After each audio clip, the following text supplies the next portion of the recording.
Olá, seja muito bem-vindo, seja muito bem-vinda ao canal Filosofia Sem Rodeios, esse canal que sempre pretende discutir filosofia de um modo claro e objetivo, indo direto àquele ponto que você necessita saber. Temos hoje uma discussão, neste momento uma discussão sobre o filósofo Adam Smith. Adam Smith, que é um filósofo de extrema importância, considerado, tido como o pai do liberalismo econômico. Você estudou comigo. Caso não tenha visto, você pode recorrer a esse vídeo que está gravado ao vídeo de John Locke, considerado como pai do liberalismo político. O Adam Smith, ele vai justamente aqui agora defender, estabelecer as bases mais voltadas para a economia liberal. Isso a gente vai entender, que existem algumas teses muito interessantes aqui. Observe, Adam Smith defende o livre mercado, coerente com o espírito iluminista, que é o espírito da burguesia. O movimento iluminista, de modo geral, ele foi um movimento burguês. Ele foi um movimento contrariando o antigo regime, defendendo a propriedade privada, defendendo a possibilidade das pessoas ascenderem socialmente pelo seu esforço, pelo seu trabalho. E Adam Smith, ele vai, dentro desse espírito, vai teorizar, vai colocar as bases da doutrina liberal na economia. Como que ele faz isso? Primeiro argumento fundamental. O egoísmo pode ser considerado bom para a sociedade. Olha só que coisa interessante. O egoísmo, e coisa que parece muito estranha a princípio. Adam Smith vai dizer que ser egoísta para a sociedade como um todo pode ser bom. Tente imaginar, como você imaginaria isso? Como que uma pessoa egoísta ela poderia fazer o bem para a sociedade? A resposta do Adam Smith é a seguinte. Quando as pessoas elas estão querendo ganhar dinheiro, as pessoas estão querendo lucrar, as motivações que elas têm são motivações egoístas. Mas, para lucrar, essas pessoas acabam fazendo coisas que beneficiem a comunidade geral, a comunidade política como um todo. Como assim? Como que isso acontece? Tente imaginar o seguinte. Pensa nos alimentos que você consome. Se você consome, por exemplo, um determinado tipo de chocolate, o dono da fábrica de chocolate que você consome não está diretamente interessado na sua felicidade ao consumir um chocolate. Quando uma pessoa que vende um produto, ela não está necessariamente, a princípio, interessada e motivada pela felicidade que aquele produto vai causar. Mas a pessoa está motivada pelo lucro.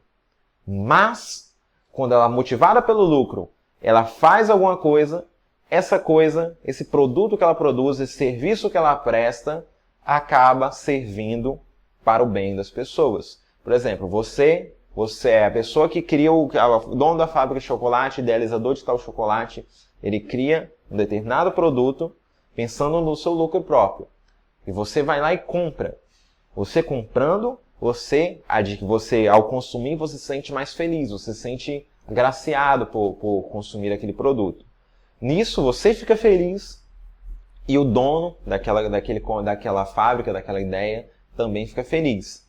Você presta um determinado serviço, por exemplo, as pessoas que prestam qualquer tipo de serviço. Muitas pessoas não vão prestar esse serviço diretamente e imediatamente por amor ao que eles estão fazendo. Mas muitas vezes vão ser vinculadas à sua intenção de ganhar dinheiro. E nisso, a intenção de ganhar dinheiro faz com que outras pessoas tenham acesso àquilo que você está produzindo e assim elas tenham felicidade, elas consigam uma determinada coisa que precisam e a pessoa que presta o serviço ou que vende determinada coisa lucra também ao mesmo tempo. Então note como que para Adam Smith egoísmo é algo que pode ser considerado como bom. Espero que tenha ficado claro essa aqui é a tese inicial e a tese das teses mais centrais dele. Então, olha só. Para ilustrar isso, dê-me aquilo que eu quero e você terá isto aqui que você quer. A ideia aqui de como que as trocas acontecem na sociedade. Como que a pessoa ela acaba produzindo uma coisa, pensando na necessidade da outra, não por amor à outra, mas pelo seu desejo de lucrar, e assim acaba se beneficiando. Acaba conseguindo dinheiro com isso. Uma coisa interessante, uma frase dele, a riqueza de uma nação se mede pela riqueza do povo e não pela riqueza dos príncipes. Adam Smith pensava uma riqueza, uma sociedade desenvolvida quando essa sociedade, todas as pessoas produzissem riquezas, não tivesse o poder e o dinheiro concentrado nas mãos de um soberano.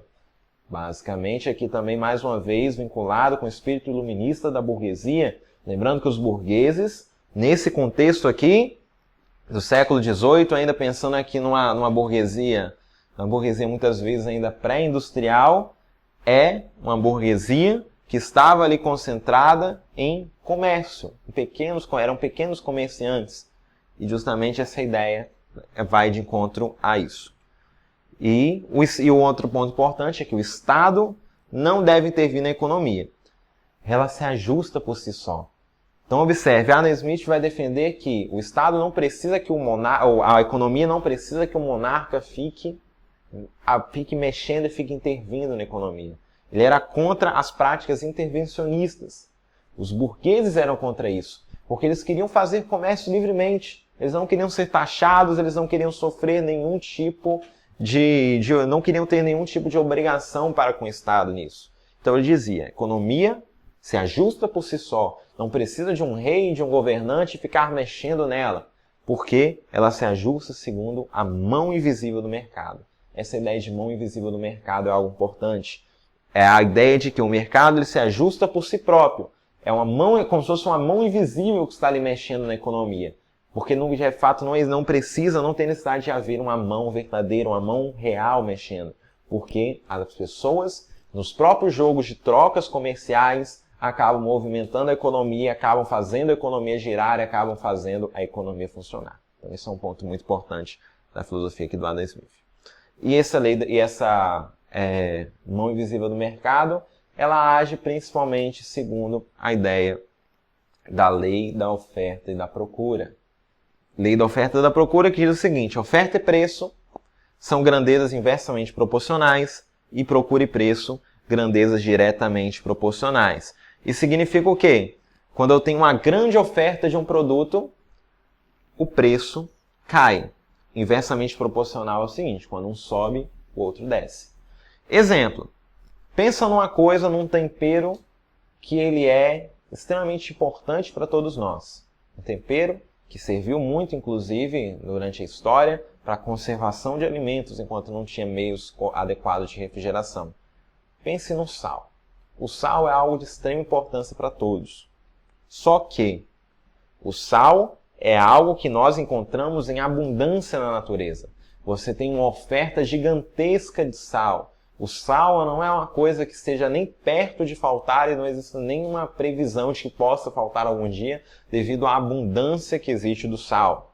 Então observe, o preço do sal, embora seja essencial, embora seja importante, fica lá embaixo. Agora você vai pensar, por exemplo, em outras coisas que você vem cada vez com menos abundância, como por exemplo o ouro. O ouro, a tendência do ouro é valorizar, a tendência de pérolas preciosas é valorizarem na medida em que o ouro é extraído e você diminui a quantidade de ouro possível para extrair. Isso a gente pode pensar também no contexto mais atual, até mesmo das criptomoedas. Você pensa em Bitcoin, por exemplo, o Bitcoin vai chegar a um limite que ele não vai poder mais ser minerado. E aí, isso tudo é algo eletrônico, né? Mas ele vai chegar um momento que não vai ser minerado e a tendência é que esse preço aumente também. Então observe, e assim nós temos também procura e preço como grandezas diretamente proporcionais. Isto é, quando eu tenho muita procura por um determinado objeto, por um determinado produto, que esse produto se torna essencial, o preço desse produto automaticamente se eleva. Então observe, Adam Smith, percebendo essas relações, ele diz, a economia se regula por si só. Existem leis próprias que a economia possui essas leis próprias que fazem com que ela funcione. Logo, não é necessário que haja intervenção na economia, e assim Adam Smith estrutura as bases do liberalismo econômico.